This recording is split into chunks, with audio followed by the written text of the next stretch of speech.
Hello, everyone, and welcome back to the Deep Dive Podcast, the show where we dive deep into current events, big stories, and explore the deeper meaning behind them.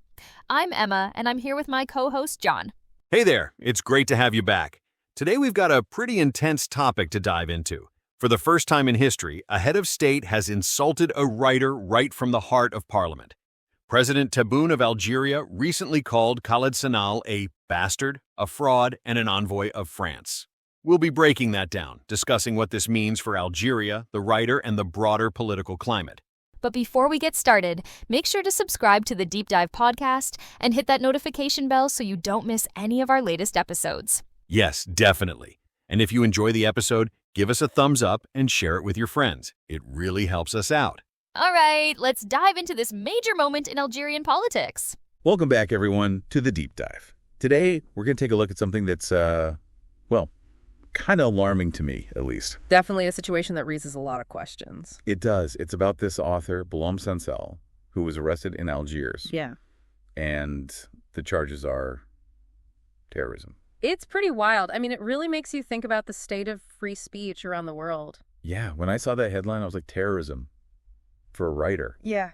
I know authors can be controversial and all, but to get hit with a charge like that. Well, it's all about the words. And in this case, it seems like the government considers his words to be incredibly dangerous. So, what could he have possibly said that would trigger such an extreme reaction? I mean, help me understand who this guy even is. So Boualem Sansal, he's a pretty prominent author in Algeria, and he's known for being pretty critical of the government there, as well as Islamic extremism. Okay, so he's not exactly shy about expressing his opinions, huh? Not exactly. He even wrote a book called 2084, The End of the World, which... Whoa, hold on. That title, it's like... kind of creepy, right? Given the situation. Yeah, like life imitating art or something. Yeah, you gotta wonder. But to get to your question, the charges against him, they stem from some statements he made about those disputed territories between Algeria and Morocco. Ah, right. That whole area's a powder keg. Yeah, it's super sensitive, anything you say about it. But still, terrorism charges. Seems like a huge overreach. It does raise some eyebrows, for sure. And to really get why this is such a big deal, we need to talk about Algeria's anti-terrorism law for a sec. Oh, okay, yeah. It's pretty broad, and, they've used it before to silence people who speak out against the government. So it's not really about these specific statements then? More like they're using this as an excuse to crack down on dissent. That's one way to look at it, and it gets even crazier. So President Tebboune, he actually went and publicly denounced Sansal. No way, really. What'd he say? Called him a fraud, a traitor sent by France. Whoa, wait, France? What does France have to do with any of this? Well, Sansal actually has dual citizenship, Algerian and French. Oh, interesting. And it seems like Tebboune is using that to, basically discredit him, make it seem like he's some kind of foreign agent. I mean, yikes. That's a lot to unpack. Yeah, it gets at those deep historical tensions between Algeria and France, with their colonial history and everything. So he's basically playing on those old wounds, those resentments, to paint Sansal as an enemy. Pretty much. It's all about using that kind of inflammatory language. This is fascinating, though, isn't it? I mean, you've got these layers of history, politics, and then this fight for free speech all wrapped up in one arrest. Exactly. And the story just keeps going, too. The international community has been reacting pretty strongly to all of this. Really? Who's speaking out? Well, even the French foreign minister got involved, called the arrest unjustified and unacceptable. Wow. That's a pretty bold statement for one government to make about another, especially with all that colonial baggage between France and Algeria. Yeah, you're telling me.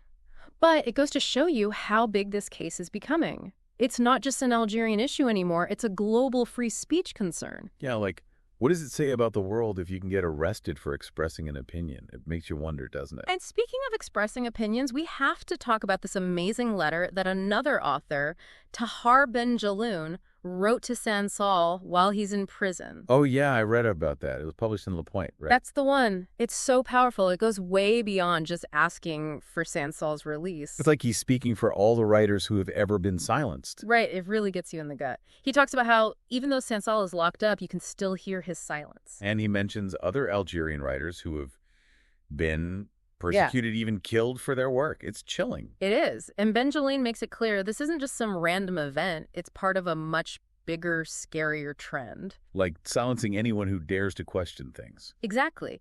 And he says that this kind of silencing, it makes a society dry and naked, hollowed out from within.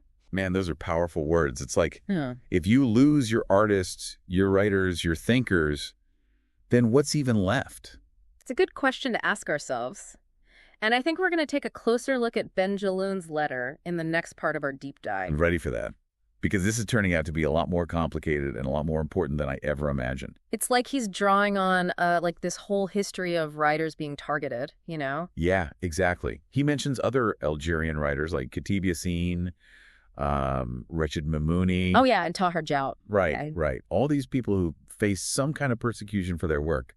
It's scary to think some of them even died for it. Yeah, it's heavy stuff. And that's what Ben Jeloune is trying to get across, right? This isn't just some isolated thing with Sansal. It's like a pattern. Yeah, a pattern of silencing people. Exactly. And he goes on to say that when you silence voices like that, when you shut down dissent, it makes a society, and he uses these words, dry and naked, hollowed out from within. Wow. I mean, those are powerful images.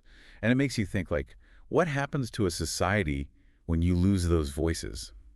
When the artists, the writers, the critical thinkers, they're all gone. What's left? It's a chilling thought, right? And it's not just happening in Algeria. I mean, you see similar stuff happening all over the place these days. Yeah, feels like it, doesn't it? Governments cracking down on people, social media. Yeah. It's like this balancing act between free speech and all this misinformation and hate speech. I don't know. It feels like we're at some kind of crossroads. Yeah, it's tricky. But one thing that's really concerning to me is how governments are using this label of terrorism to silence people they don't agree with. Yeah, right. It's like this ultimate shutdown. Exactly. It stops any real debate from even happening, and it creates this atmosphere of fear where people are too scared to say what they really think. Because who wants to get labeled a terrorist Yeah. just for expressing an opinion? No one. It's like this way to demonize people, make them look bad without actually having to engage with their ideas. Which is why this whole thing with Sansal is so important, right? Yeah. It's like a wake-up call. We need to be paying attention to this kind of stuff and ask ourselves, how far are we willing to let this go? When do we finally say, enough is enough? It's funny, you mentioned Sansal's book, 2084, The End of the World, Yeah. before. Yeah. And it felt kind of prophetic at the time, but now, knowing all this, it's downright chilling. Oh, yeah. Makes you wonder if we're like sleepwalking into that kind of world he was writing about, doesn't it? Right, where you can't think freely, where any little challenge to the way things are, Yeah. it gets labeled as terrorism. Yeah. Scary stuff. Okay, so we've talked about all this stuff, the geopolitics, the history, the reactions from around the world, this powerful letter. But what does it all mean for, like, the average person listening to this? What can we do about this whole trend of censorship and free speech getting smaller and smaller? That's the million-dollar question, right? And honestly, I don't know if there's any easy answer, but I think it starts with awareness. We need to realize that this is something that affects all of us, not just some writers and artists in faraway countries. So, like, educate ourselves, pay attention to these stories, and not just let them fade away. Exactly. We gotta be informed, you know, be citizens who actually care and are willing to speak up for what we believe in, even when it's tough. And maybe it's about supporting those organizations that are fighting for free speech. Absolutely. And hold our leaders accountable. We need transparency from the people in charge. And I think it's about supporting those artists and writers who are brave enough to, challenge the way things are, even when it's risky.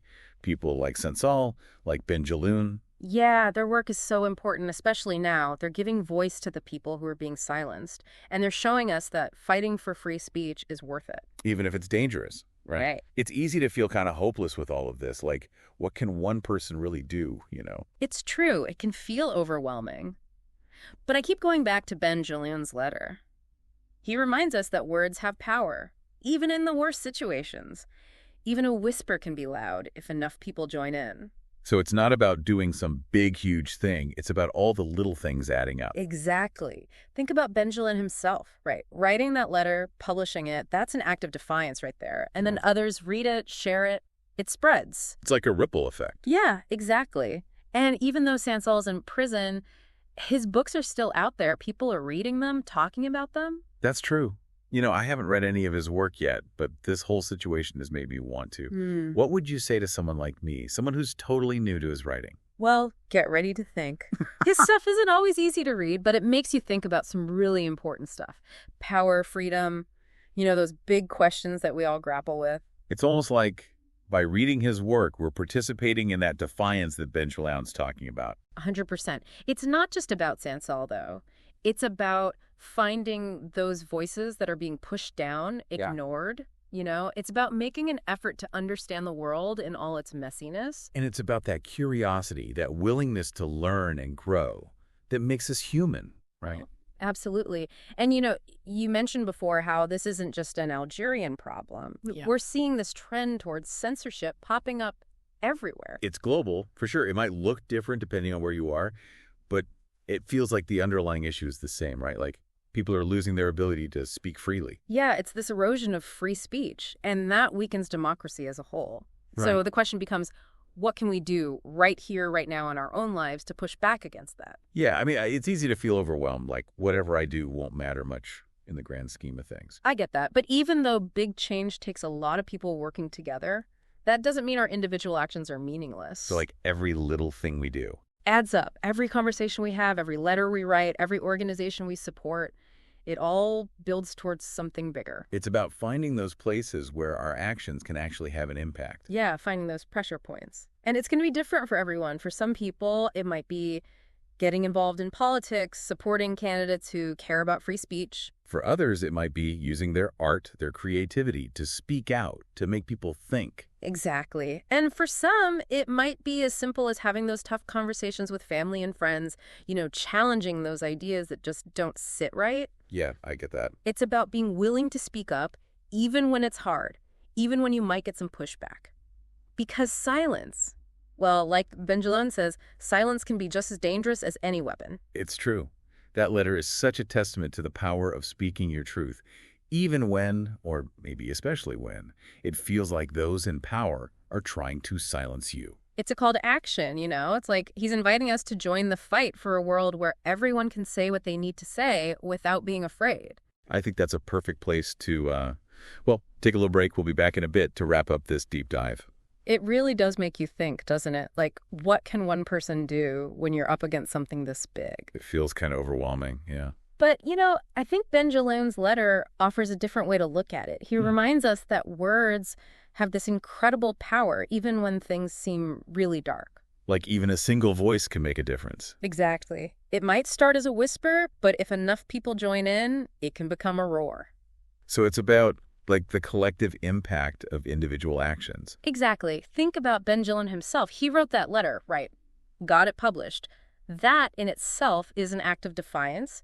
And then other people read it, share it, talk about it. The impact just keeps growing. It's like those ripples you get when you throw a stone in the water. That's a great way to put it. And even though Sansal is locked up right now, his books are still out there. People are still reading them. That's true. It makes me think about something you said earlier, how this whole situation isn't just an Algerian problem. We see this kind of thing happening all over the world, don't we? It's a global trend, for sure.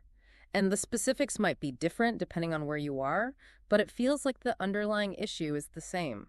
Freedom of speech is under threat. So the question is, what can we do here and now to fight back against that? Well, I think it starts with awareness. We need to open our eyes and see what's happening, not just in the world at large, but right here in our own communities. So like paying attention to local issues where free speech is being threatened. Exactly. Are there groups or individuals whose voices are being silenced? And once we're aware, what's the next step? It's easy to feel like our actions won't make much of a difference. It's true that big changes require a lot of people working together, but that doesn't mean our individual actions are meaningless. Every conversation we have, every letter we write, every organization we support, they all contribute to something bigger. So it's about finding those specific areas, those pressure points, where our voices can really have an impact. Exactly. And that might look different for each of us. For some, it might mean getting involved in politics, supporting candidates who are strong on free speech. For others, it might mean using their creative talents to raise awareness or challenge the status quo. Right. And for some, it might be as simple as having those difficult conversations with family and friends, challenging viewpoints that feel intolerant or oppressive.